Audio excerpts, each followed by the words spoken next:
Hey fam, welcome back to the channel. If you're new here, welcome. Don't forget to hit the subscribe button. We're super excited to have you here this week. So this week we're doing another practice with me session and we'll be focusing on isotopes and relative atomic mass. So you're going to need a pen and a paper, or I guess an iPad and a pen if you're so technologically inclined. And the idea is just work through the questions with us. You're going to get a lot more from these sessions if you're actually writing along with us as opposed to just watching a video.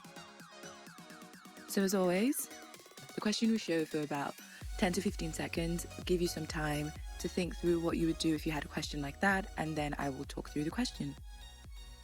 So just have a brief look at question 1, start thinking, what would I do if I had a question like this? So depending on how, advanced you are in chemistry, you might see a question like this and think this is super easy, or you might think, what are all these numbers and what does everything mean? So for a question like this, I would first of all orientate myself to where we are.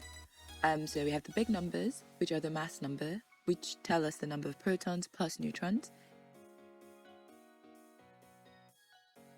And we have the smaller numbers, which are the atomic number, which tell us only the number of protons. We have C, which is the chemical symbol, and carbon-12 and carbon-13 correspond to the mass numbers that we already talked about. So if these isotopes have the same number of protons, but they have a different mass number, remember, mass number is number of protons plus neutrons, but we already established that they have the same number of protons from the atomic number. That means the only thing that's different between both of them is the number of neutrons. So they have a different number of neutrons. This question is basically just asking for the definition of an isotope. Can you apply the definition of an isotope to a question? So isotopes are different forms of the same element that have the same number of protons but a different number of neutrons. I'll give you a few more seconds to read through that again if I said that too quickly. And then we'll move on to question 2.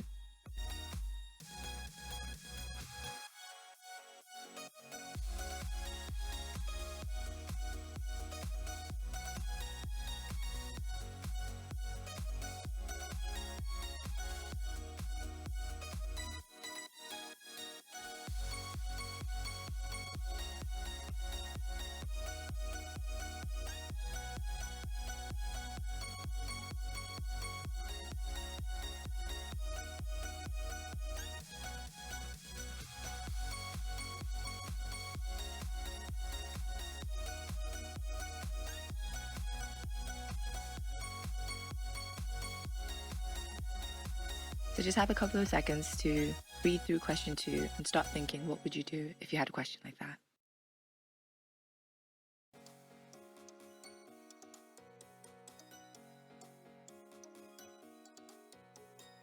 So for a question like this, the first thing I would do is I would go through the atomic number, which is the smaller numbers at the bottom, to make sure that they're all the atomic number for copper. Okay? So on the periodic table, copper has an atomic number of 29. So I'm just going through 29, 29, 29. There we go. So the last one doesn't have an atomic number of 29. So it cannot be a copper atom. So automatically I'm going to cross that one out. Then next I'm going to go through all the remaining options and find the number of neutrons in each option. So the easiest way I find to do that is just to do the bigger number minus the smaller number. So I'd go 63 minus 29, 65 minus 29, and 67 minus 29. After I plug that into the calculator, I can see that the only one that gave me 36 was 65 minus 29. So the correct symbol for a copper atom with 36 neutrons is 6529. So copper 65 essentially. And that's it.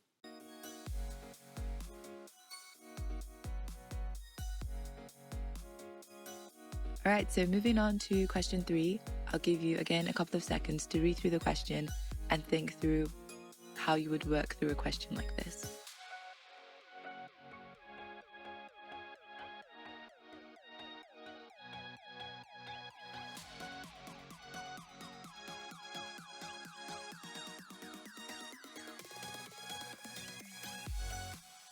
So the first thing you need to know for a question like this is the formula for relative atomic mass. Usually in your GCSEs you are given the formula, so you don't really have to memorize it. So the relative atomic mass is equal to the mass times percentage of isotope 1 plus mass times percentage of isotope 2, and so on and so forth. So if they gave you 5 isotopes, you just do this for each of your isotopes and divide everything by 100. I'm going to go ahead and plug in the numbers we have. The mass number is 35, the percentage of that is 75, plus the other mass number is 37, and the percentage of that is 25. Now simplify that down. We get 2625 plus 925. Divide all of that by 100. Plug all that into your calculator and you get 35.5.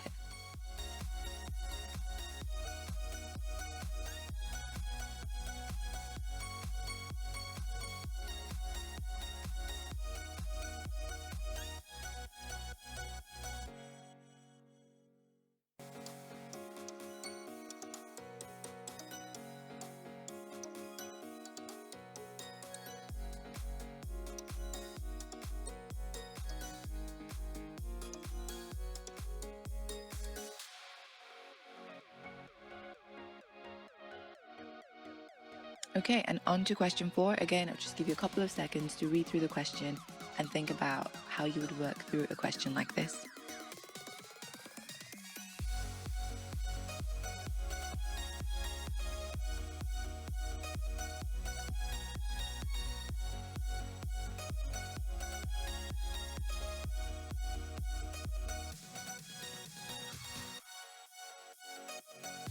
So this question is very similar to the last one, except you're not given actual percentages in this question, but it tells you in the stem that both exist in equal amounts. So that is 50-50, 50%. And with that, you can just plug in those values into the same formula as last time. So we're going to do the mass number, which is 79 times 50%, plus the other mass number, 81 times 50%, and we're going to divide all of that by 100. If I simplify that down, we get 3950 plus 4050, and we're going to divide all of that by 100. Plug this into your calculator, and you get 80. It's a nice round number, and that's it.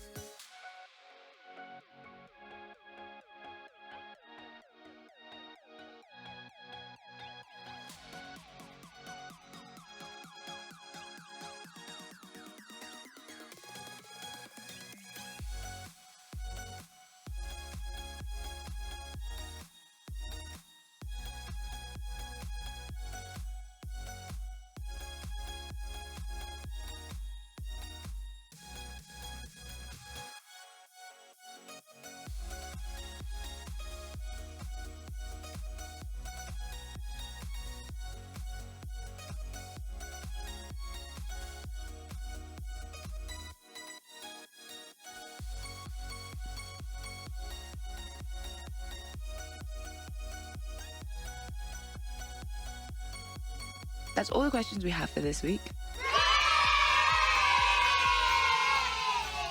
I hope you found that very helpful. If anything wasn't clear, leave any questions in the comment section below. Don't forget to like and subscribe to our channel because we bring new practice questions on different topics every week on Wednesdays. Till next time, stay safe, guys.